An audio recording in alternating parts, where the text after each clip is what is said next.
In one of my recent videos, I have demonstrated live forex trading and I noticed that the people are watching it longer. How I know that? YouTube told me. The average view duration was higher compared to my other videos, which means that you guys stayed longer on that video, and I have decided to share some more of my Forex live trading because I do it anyway. Every day I spend 5 to 10 minutes trading the London or the New York session. Sometimes I trade bot and I target 20 pips, which is very reasonable target, and in my last video I did some calculations to show you that even just 20 pips a day is enough to earn a few $1,000s. Today I will dig into more details about the trading system that I use. You saw that I use the Fibonacci, the Forex Profit Supreme meter. I'll put links down below in the description, and let's go straight to the point. Hello everyone, Pet Alexandrov. I hope you're having a wonderful day,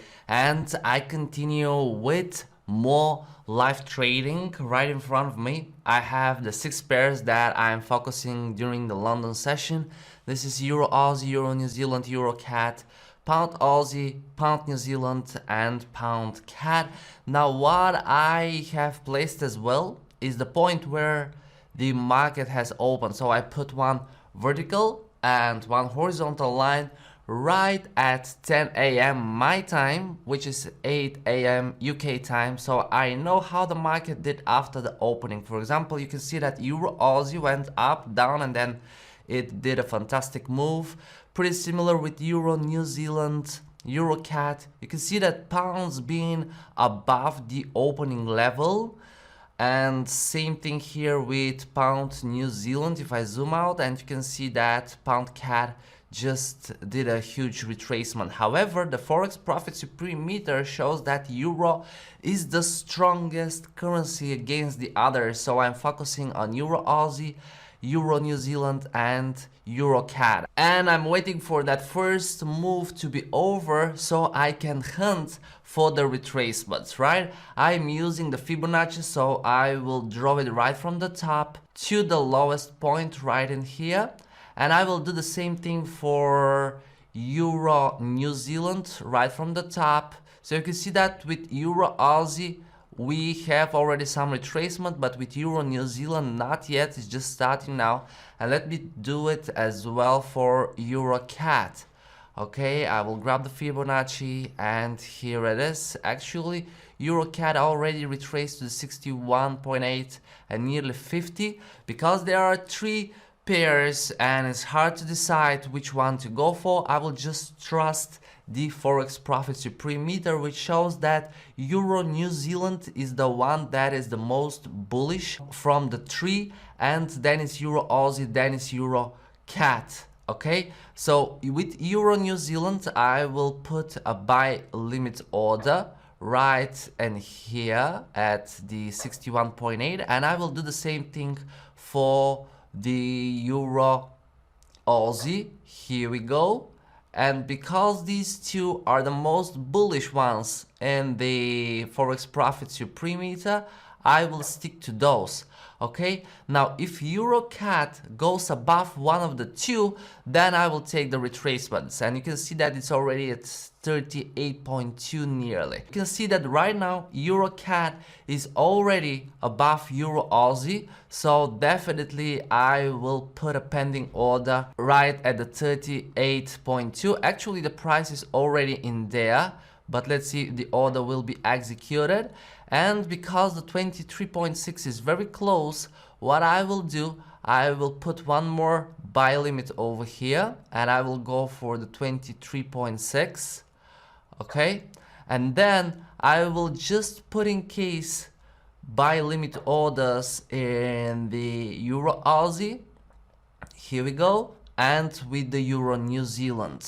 There we go, buy limit, and I will be dropping that at the 50%. So with the Euro Aussie and with the Euro New Zealand, I'm having it at 61.8 and the 50%.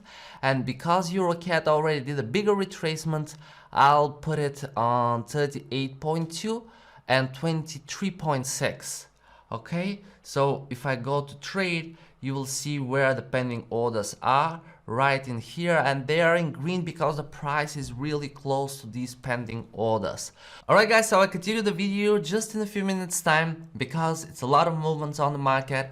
And what Euro Aussie did after it tested the 61.8, it went up to the 100, it went a little bit higher, and then it went again below the 61.8, and for 2-3 minutes the trade was not executing. And what I did, I have deleted the pending order and I have used the one-click trading to open the trade manually, and the price was somewhere at this point, the bid price, and you can see where the ask price was triggered. So I already have one trade. Why I did that? Because for a second time the price stopped at this level, which for some reason is an important support, this 152.26 or 27, right in this zone the price found support. So it is quite likely that the price might continue higher again. However, there is the possibility that it will decline lower, and this is why I am keeping the pending order on the 50 level.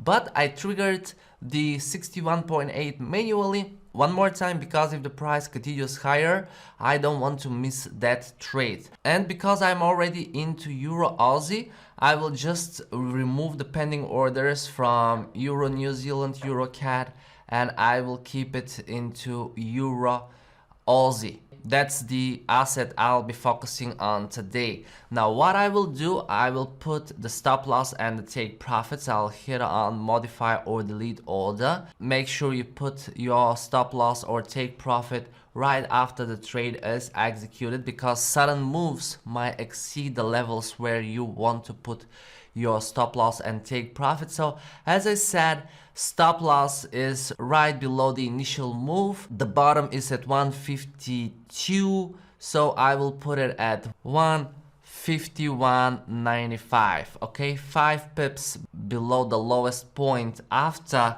the London market opened. Take profit would be a little bit below, so the initial move is at 52.46, nearly 47, and I will go 3 pips below that, 152.44, 152.44. Here we go, and I will modify it. I can do the very same thing with the other pending order just in case the price triggers that. 151.95 as stop loss, take profit 152.44. As I've shown in the previous video, you can put the stop loss right after you set up the pending orders, but when I have many and I'm in front of the computer, I just wait for the first trade to be triggered and then I will just put the stop loss and the take profit. If you want to set it up and just leave and you don't want to look at it, just put the pending orders, put the stop loss and the take profits and forget about it. But keep in mind that if you do that and you have plenty of orders, they might all get executed and you may use a lot of your margin, which is a personal choice but quite risky. So if I stay in front of the computer, I'm okay to place many pending orders. When one is executed, I will leave that pair, I will put the take profit and the stop loss just like what I did right now. But if I have to go outside, I will just decide which pair I'll be hunting and I'll put the pending orders, I'll put the stop loss and the take profits, and then I can leave. So now let's see how this trade will go. You can see that the bid price nearly reached the take profit, but it was not close, so still there is a chance that the price will drop. My second order could be executed and then the price ideally will hit the take profit. We'll see what will happen. However, if I have just one order and take profit is hit, still good enough. Alright guys, so I continue because the trade was closed. If I show you my screen, you will see that what Euro Aussie did slowly climbed to the take profit, and you see where the price stopped again. If I just move it a little bit, you will see that right at this 100, or this is the initial move, right? So this was where London opened, it went up, this was the first move, then it did the retracement one time, the pending order was not executed, then the price went a little bit higher, and then on the second retest of this 1 52, 26, 27 zone, I have executed the trade manually, and you see that the price again found a resistance at 152.47. This is why I put the take profit below that level, and if I have placed it exactly at 152.47, probably it wouldn't close the trade because the difference between the bid and the ask price. Probably if it was executed right in here with that move, it would close, but for sure with this move it wouldn't close, right? I would see my take profit nearly touching, and then the price dropped, which is a horrible feeling, believe me. And this is why I put the take profit just 3 pips below the top, to make sure that if the price finds resistance again, I would put the money in my pocket. And sometimes even it is 3 or even 4 or 5 pips, sometimes it will happen that the price will go very close to your take profit and will drop. So if you decide to close the trade manually and take the profit, that would be great. I encourage you do that so you're not missing the profit. Now if you look at the screen one more time, you'll see where the price was executed. This account with XM broker that I have funded is for demonstrational purposes. I'm trading bigger amounts, but because I don't want anybody to take it as a recommendation, I decided to fund a small account to use it for the purpose of these videos. XM is a very decent broker, regulated one, and I will drop a link down below in the description if you decide to test this strategy. And if you have found the video useful, I'll be super happy if you guys smash the like button, subscribe for more videos from me. This will be super useful for the YouTube algorithm. And now I want to wish you a wonderful day. Don't forget that I love you, and I will see you soon.